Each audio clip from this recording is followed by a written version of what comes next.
रुचिका जी। श्री हरिवंश महाराज जी।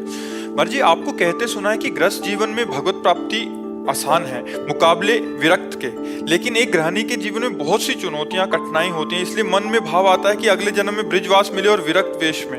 महाराज जी, ऐसा आवश्यक है?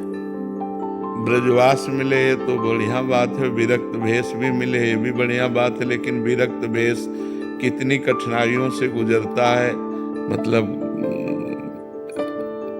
बहुत कठिन है। जैसे आप एक गृहिणी हो, भूख लगी तो आपको भोजन तो मिल गया, आपके अंदर काम वेदना हुई तो गृहस्थ धर्म में हो ना, आपके अंदर मोह आया तो गृहस्थ धर्म में होना। लेकिन एक विरक्त को जो भगवान के मार्ग पर, उसके अंदर काम वेदना आई, अब उसे केवल सहना है, केवल सहना है, दूसरा कोई उपाय नहीं है। अंदर ही अंदर वो सह रहा है, व्याकुल हो रहा है, अंदर व्यथा पैदा हो रही है। सोचो, मतलब थोड़ी देर अलग होकर के सोचो, गृहस्थ से अपने को अलग मान के देखो। अब आपको रहना कहाँ है, अब आपको खाना कहाँ है, अब आपके अंदर जो वासनाएं हैं, आपका जो मनोरंजन आप खिलवाड़ समझते हैं, माँ के प्रेम को तोड़ना, पिता के प्रेम को तोड़ना, भाई भाभी परिवार के प्रेम को तोड़ना, सबके प्रेम को तोड़कर भगा। ना भोजन मिल रहा है, ना वास की व्यवस्था है, ना कोई प्यार से बात करने वाला है, जहाँ देखो वहीं सब तांडव माया का दिखाई दे रहा है, कहाँ भाग के जाए, किससे जाए। तो इसलिए वो हमें लगता है कि विरक्त होना बहुत कठिन मार्ग निर्वाह। साल 2 साल हो, पूरे जीवन है, साल 2 साल का नियम हो कि आपको ब्रह्मचर्य से रहना है, आपको वैसे रहना, चल जाएगा।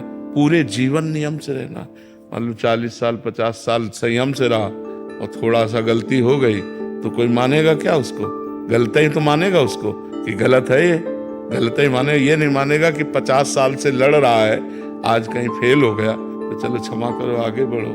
तो विरक्त भेष तो बहुत कठिन भेष है, मतलब अगर सही ढंग से चले।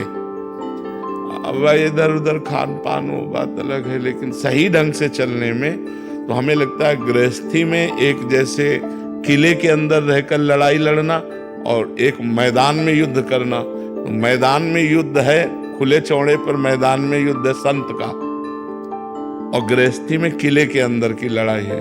काम क्रोध लोभ मोह मद मत्सर 6 शत्रु आक्रमण करते हैं, तो सारी व्यवस्था गृहस्थी में होती है।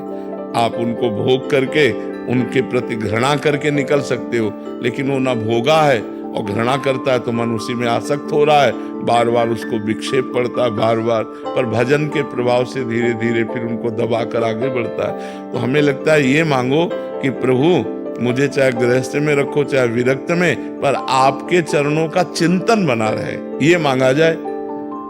अगर भजन में मन है तो चक्रवर्ती सम्राट है अम्बरीश जी महाराज, और महाभागवत है, परम भागवत है। जनक जी महाराज राजा हैं और परम ज्ञानी है। तो हमें लगता है हमें भगवान से भजन मांगना चाहिए।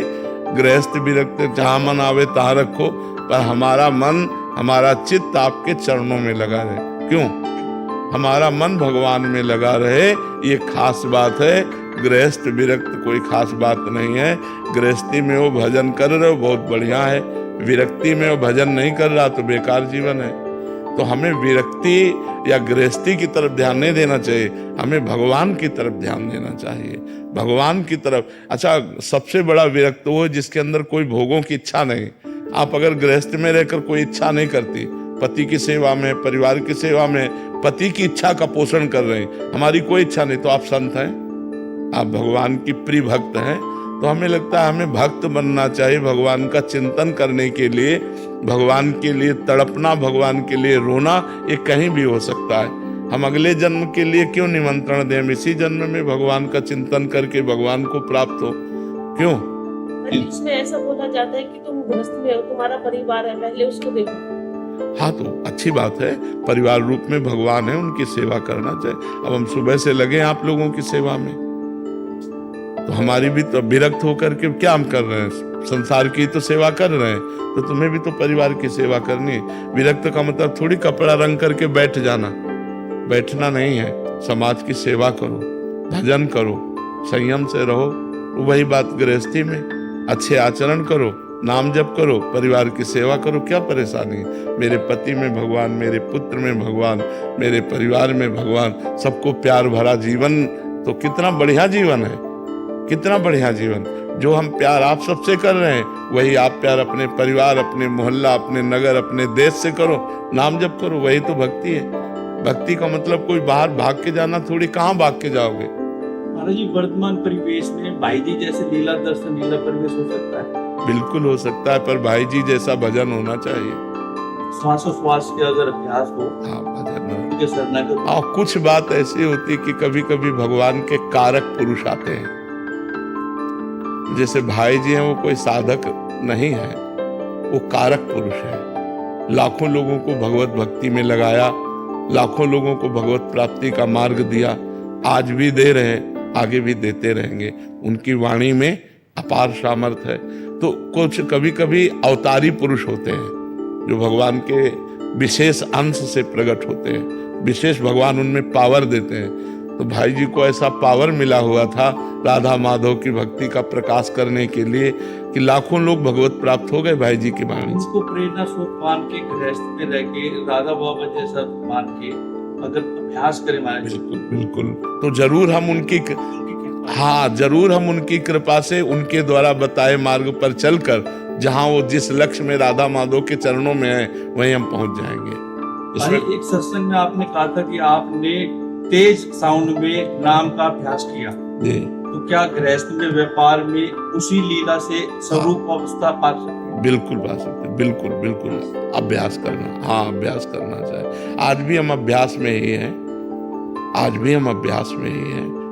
जैसे हर समय अभ्यास। अब आपसे बात कर रहे हैं, मान लो हमारा बैच बाई बैच हमें एकांतिक करना है, तो अब हम प्रभु को भूल के थोड़ी कर रहे हैं। हम आपसे बात कर रहे हैं, हमको एक सांस भी अवसर मिलता है तो हम प्रभु की स्मृति में अपने को लगाने की चेष्टा, आज भी हम अभ्यास में हैं।